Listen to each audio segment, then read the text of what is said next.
सूरह यासीन कुरान करीम की radio station पर पढ़ना सिखा रहे हैं। बच्चे कॉल कर रहे हैं और सीख रहे हैं, गलतियां निकाल रहे हैं। चलिए आपके लिए भी सूरह यासीन। ला तुगनी अन्नी शफ़ाअतुहुम शैअन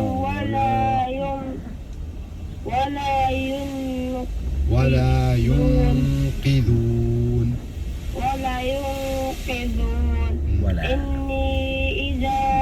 इन्नी इज़ा लफ़ी ज़लालिम मुबीन।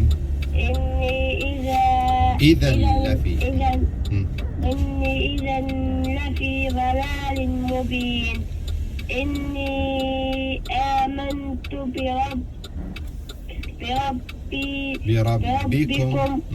بربكم فاسمعون إني آمنت بربكم فاسمعون। मैं वॉक करने के लिए जा रहा हूँ तो मैंने सोचा आप लोगों के साथ शेयर करूँ। ये प्रोग्राम बहुत प्यारा है कुरान करीम सीखने और सिखाने का।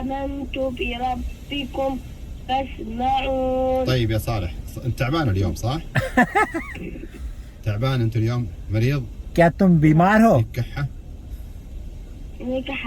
हाँ मैं खांसी है मुझे। طيب ما تشوف شر ان شاء الله، ما ترى باس، طهور ان شاء الله। لكن انت يا صالح انت في صف تدرس؟ شفاء दे आपको। الصف الخامس. شوف قراءتك زينه يا صالح ما شاء الله عليك، بس يحتاج انك ايش؟ تحاول انك اول شيء في حلقه مسجل؟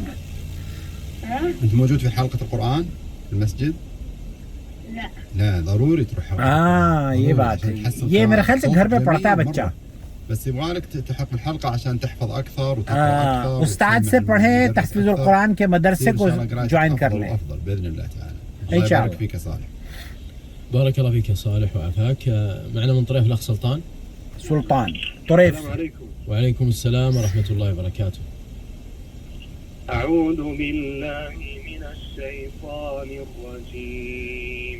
أعوذ بالله من الشيطان. وجاء من أقصى المدينة رجل يسعى قال يا قوم اتبعوا المرسلين اتبعوا من لا يسألكم أجر وهم مهتدون. مرة ثانية يا شيخ سلطان. اتبعوا اتبعوا من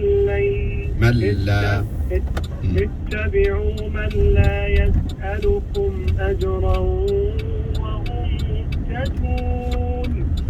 وما لي لا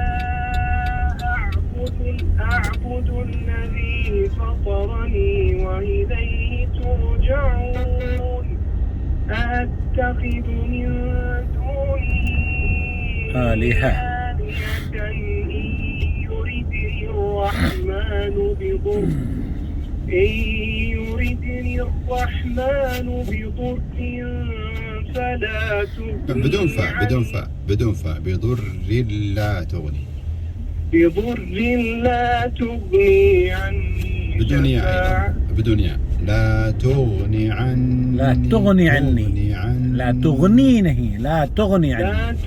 عني شفاعتهم شيئا ولا ينقذون. إذا لفي ضلال مبين. देखें कितना खूबसूरत फूल दिखाऊं। ما شاء الله عليك يا سلطان. سلطان في عندك مشكلة تسمعها مني؟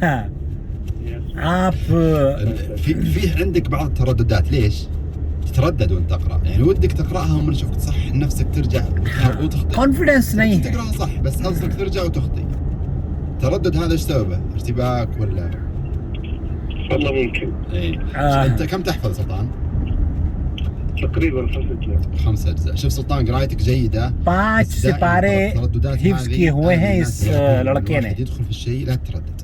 لا يعني ما دام انك دخلت في انك تقرا कॉन्फिडेंस नहीं لا है تكثر الترددات، تحس انك تخطي और बार बार रिपीट करता है. تقع في الخطأ.